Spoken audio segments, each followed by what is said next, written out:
Hello everyone.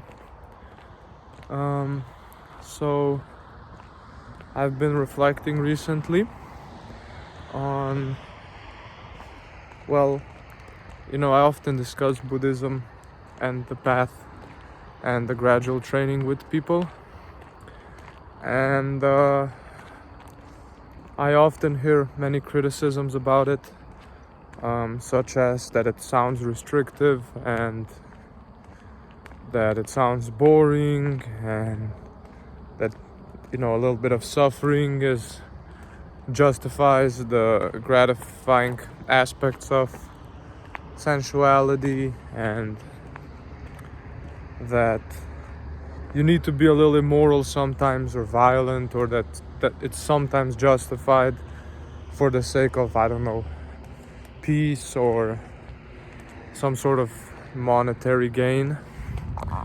And I've been reflecting sort of like, why do these things seem so non-restrictive and so important and relevant to me, and why do they seem so restrictive and sort of stupid sounding to some?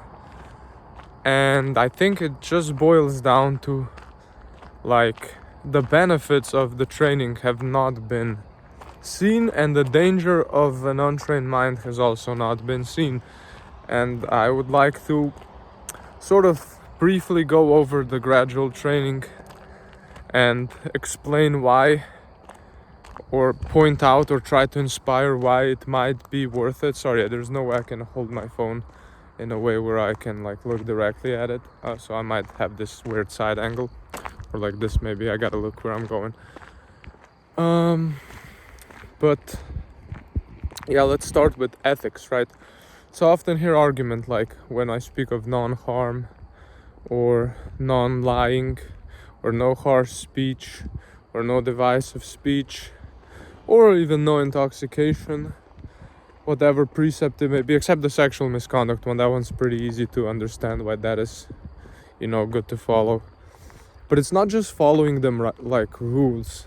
It's understanding, it's training in them, it's understanding why not doing these things. Because if you observe your mind, right, when it does these immoral things, when you take action on these immoral things like harming, killing, lying, being harsh, taking what's not given, right, it leaves consequences for your mind. It leaves like some sort of lingering agitation, maybe regret, right? Or even if it doesn't do that, it has negative consequences later.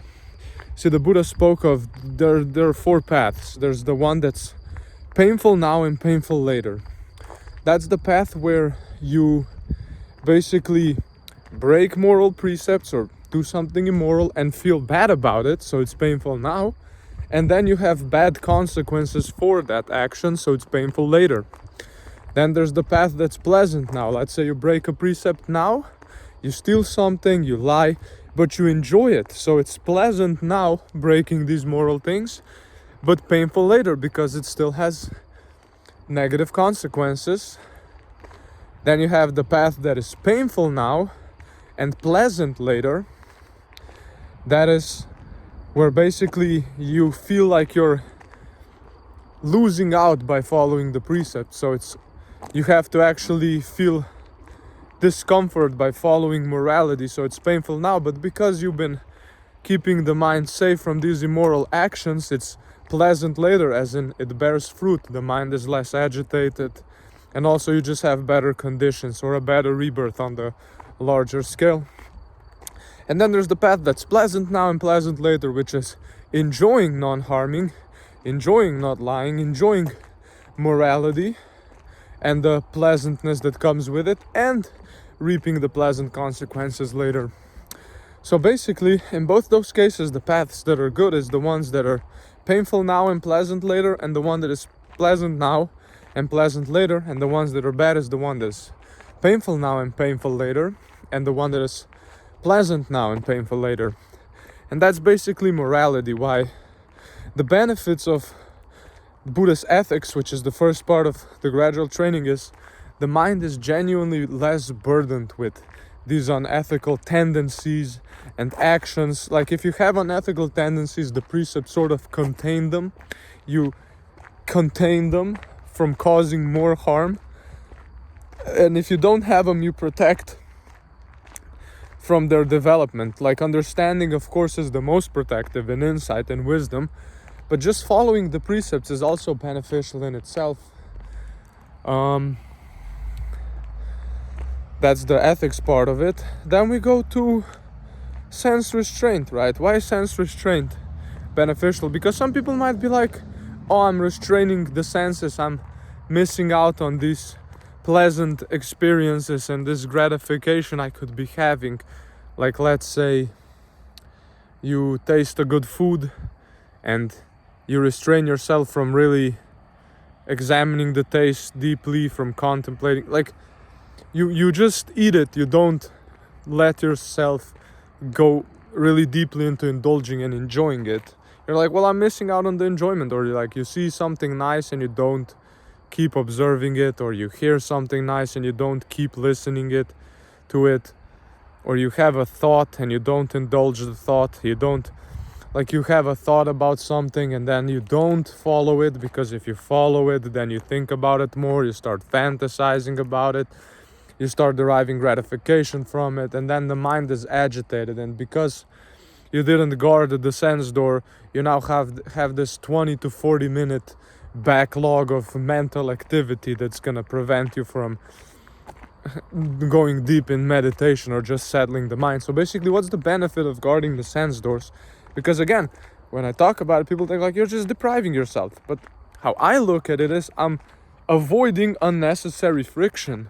Like, I'm avoiding mental states that are unpleasant, that are pressuring, that are painful, that prevent concentration, that disturb mindfulness, that disturb collectedness.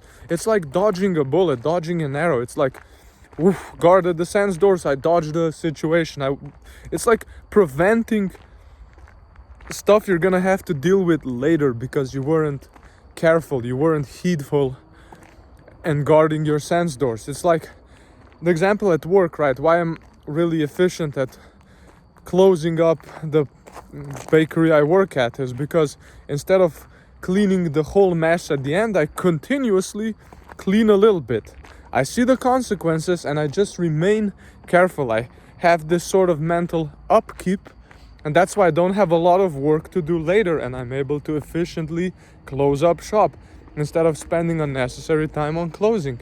It's the same with the mind. You keep it tidy by preventing some sort of unwholesome states from taking root and you having to deal with them later because you don't develop the chain. You keep your senses guarded.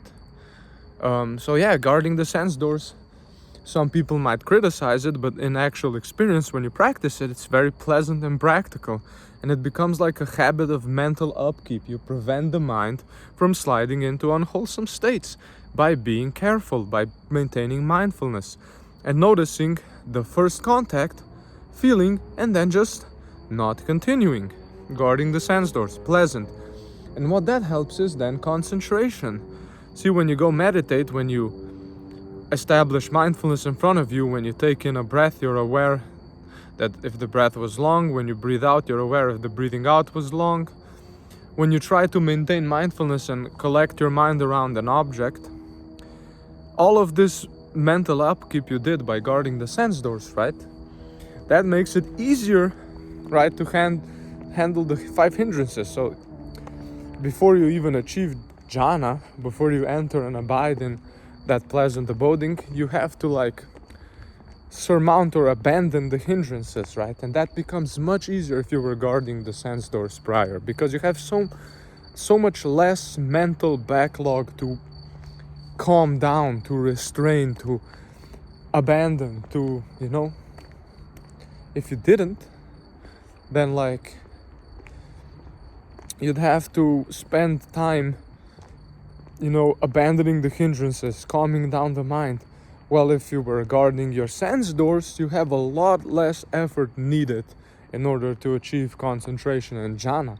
And then the benefit, jhana, concentration, the next part of the gradual training, it's just a pleasant abiding.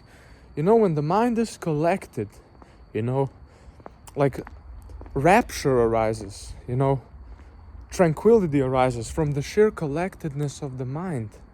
Like, you gotta understand, a collected mind is more pleasant than a scattered mind. And again, I think people just don't notice this benefit. That's why, they don't do it. So yeah. And then, of course, with a collected mind, they're able to investigate things as they really are, as the Buddha instructed, the 3 marks, dukkha, its origin, its ending, watching the arising and ceasing of things. So with a collected mind, that becomes much easier. And then it leads to the weakening of unwholesome tendencies, wisdom, understanding, and that leads to eventually it culminates in seeing things as they really are with sufficient investigation, and the most satisfying conclusion, nirvana, the ending of suffering. I'm not gonna go too much in detail, but I'm saying the training is beneficial, it's nice. It's not restrictive, it's preventing unpleasant states from taking hold. It's concentrating the mind, it's seeing clearly, it's understanding things as they are. What's so bad about that? That's fucking sick. Anyways, thanks for watching, see you in another video.